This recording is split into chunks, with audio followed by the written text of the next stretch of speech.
मंडळी मी सुद्धा मस्त छान तयार होऊन आले आहे जयंत आणि जान्हवीच्या लग्नासाठी. बरं लग्न साधंसुद्धा नाही आहे, मस्त ग्रँड वेडिंग आहे आणि लोकेशन बघाल मी तुम्हाला दाखवेन थोड्या वेळात. पण आता तिची मोठी बहीण आणि कोण आहे बघा माझ्यासोबत, भावना आणि सिद्धू. कसे आहात? मस्त फर्स्ट क्लास. फर्स्ट क्लास आणि फर्स्ट क्लासपणे आमचं स्वागत केलं गेलं त्यासाठी थँक्यू सो मच. इतकं धमाल आली म्हणजे ठुमके काय मारताय आणि काय, पण खरोखर तुम्ही 3 दिवस शूट करताय, आज 4था दिवस आहे. आउटडोर शूटची मजा येते, पण आता कसं म्हणजे काय वाटतंय, खरोखर लग्न आहे असं फील येतं? खरोखर लग्न आहे असाच फील आहे. ऊन असताना थोडंसं मध्ये मध्ये खूप इरिटेशन येतं, पण संध्याकाळ इथली खूप भारी आहे आणि सनसेट खूप कमाल दिसतो. आय एम शुअर तुम्ही आज तो सनसेट बघूनच जा. आणि थंडी खूप आहे, आपण पुण्यात आहोत त्यामुळे छान प्लेझंट हवा, त्यामुळे दुपारचा काही वेळ सोडला तर बाकी खूप कमाल वातावरण आहे. मस्तपैकी इथे डान्स वगैरे झालेला आहे. तर तुझ्या छोट्या बहिणीचं लग्न आहे, पण आणि मालिकेमध्ये जसा डॅशिंग आम्हाला सिद्धू दिसतोय ना, तसं तुमचं कधी मालिकेत होणार किंवा काय, असं आम्हाला काही हिंट ह्या ड्युरिंग दिस एपिसोड आम्हाला कळणार आहे? हो डेफिनेटली कळणार आहे, डेफिनेटली कळणार आहे. कारण मुळात सिद्धू का आहे हे पण कळणार आहे. हा का आहे लग्नात. आणि इतक्या एपिसोड्समधून ज्या गोष्टीचा कॉन्फ्लिक्ट चालला तो सगळा इकडे ओपन होणार आहे. सो खूप गोष्टी इंटरेस्टिंग आहेत या आमच्या ट्रॅकमध्ये स्पेशली. खरं तर पारू आणि लक्ष्मी निवास या मालिकेचा महासंगम आहे आणि पहिल्यांदा असं काहीतरी ग्रँड होतं आहे.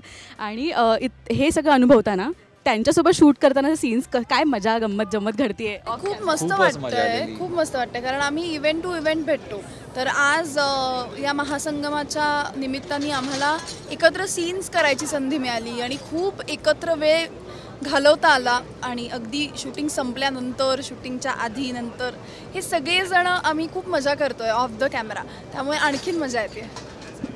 तू अनेक मराठी प्रोजेक्ट्स केले आहेस, तर आता ह्या मालिकेबद्दल काय सांगशील? का अक्षयासोबत आम्ही गप्पा मारल्या, पण अनफॉर्च्युनेटली तू सेटवर नव्हता, सो पहिल्यांदा आम्ही तुझ्याशी गप्पा मारतो.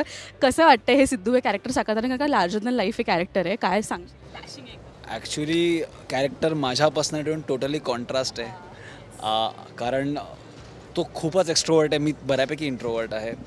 तो ज्या वर्ल्डमधून येतो, मी ज्या वर्ल्डमधून बिलॉंग करतो, त्याच्यामुळे टोटली कॉन्ट्रास्ट. सो मला ते टेन्शन होतं की हे कसं काय होईल, बट अख्खी कास्ट खूप सपोर्टिव्ह आहे इकडे, त्याच्यामुळे खूप सगळ्यांशी बॉन्ड लवकर होत आहेत. सो त्यामुळे काम करताना खूप मजा येते. आणि आय एम व्हेरी फॉर्च्युनेट की हा प्रोजेक्ट ज्या प्रकारे स्केलअप केला गेला आहे किंवा ज्या प्रकारे शूट करतात, जसे कॅरेक्टर्स सगळे दिलेले आहेत, प्रत्येक कॅरेक्टरला काही ना काहीतरी बॅकग्राऊंड आहे, वेटेज आहे, त्याच्यामुळे खूप मजा येते. आणि आज मी एक्सपेक्टच नव्हतं केलं कोणी की अशा आम्हाला पॅलेसमध्ये शूट करायला मिळेल इतके दिवस, इतक्या लॅविश प्रकारे.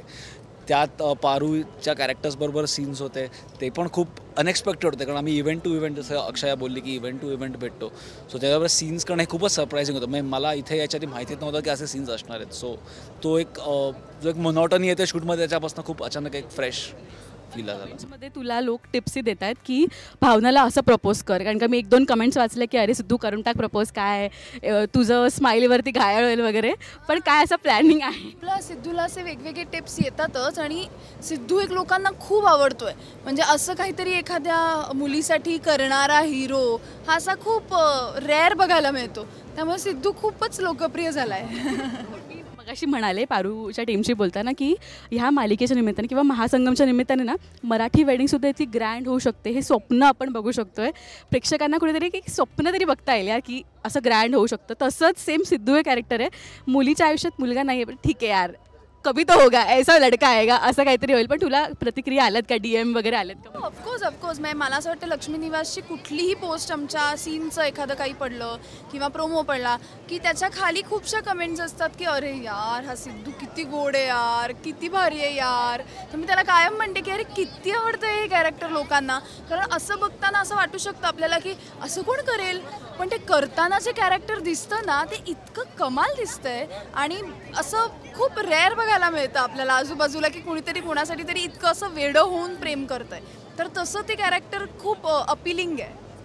खरं ऑपोजिट असतं ना, मुलगा इतकं जीव ओतून प्रेम करतो, मुलगी भावच देत नाही. हे हो, हे खूप कॉमन आहे. हे फक्त थोडं त्यांनी लार्जर दॅन लाईफ क्रिएट केलेलं आहे. आणि आय थिंक हे खूप इंटरेस्टिंग वेने लिहिलं पण आहे कॅरेक्टर, कारण खूप एजी कॅरेक्टर आहे, जे की तुम्ही थोडा असा गेला तर ते चुकीचा अर्थ निघू शकतो, किंवा थोडं तसा गेला तर तसं एजी असल्यामुळे ते परफॉर्म करताना पण तेवढी काळजी घ्यावी लागते. ज्यांनी लिहिलं आहे त्यांनाही खूप हॅट्स ऑफ, कारण खूप स्मार्टली लिहिलं आहे. पण ह्या मालिकेचं एक वैशिष्ट्य आहे की प्रत्येक जोड्या त्यांचं एक वेगळं फॅन बेस झालेलं आहे ऑलरेडी. जयंत आणि जान्हवीचा पण वेगळा फॅन बेस आहे. इतके कमेंट्स येत आहेत, क्यूट जोडी आहे, बहिणीचं लग्न होतं आहे. आज ऑन कॅमेरा तिला काय सांगू इच्छितेस, आणि तू तिची बहीण म्हणून म्हणजे आता होणारी मेवणी अशी तू मनात खयाली पुलाव केले असतील ना, तर काय म्हणशील? आम्ही तर एवढंच सांगू की आम्हाला कायमच जान्हवीचं लग्न व्हावं ही एकमेव आईबाबांची इच्छा होती. रादर दोन्ही मुलींची लग्न व्हावी अशी इच्छा होती. पण काही प्रसंग आले की ज्यामुळे भावनाचं लग्न नाही होऊ शकलं. पण जान्हवीचं लग्न होणं हे आमच्यासाठी एक आनंद परत आला घरात.